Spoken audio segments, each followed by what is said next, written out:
আজ মহাশিবরাত্রি। এই উপোসের দিন বানিয়ে নিতে পারেন এই 3টি রেসিপি।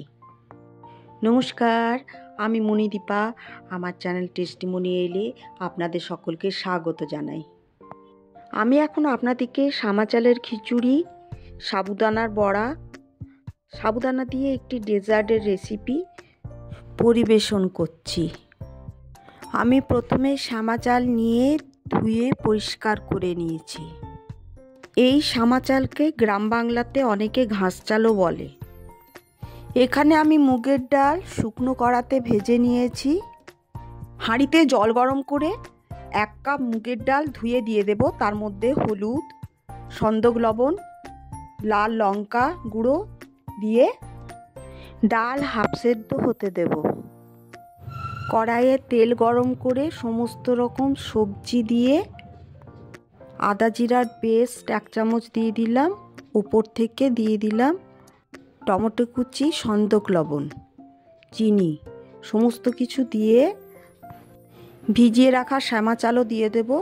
মটরশুঁটি, আলু, উপর থেকে চিনি দিয়ে নেড়ে চেড়ে ভাজা ভাজা যখন হয়ে আসবে তখন হাঁড়ির মধ্যে ঢেলে দেব।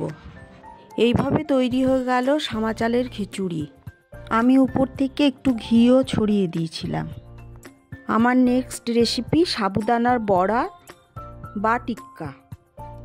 এই সাবুদানার টিক্কার জন্য আমি ম্যাশড করা আলু, সাবুদানা, ধনেপাতা, কাঁচা লঙ্কা কুচি, সন্দক লবণ দিয়ে ভালো করে মেখে টিক্কার আকার দিয়ে দিয়েছিলাম।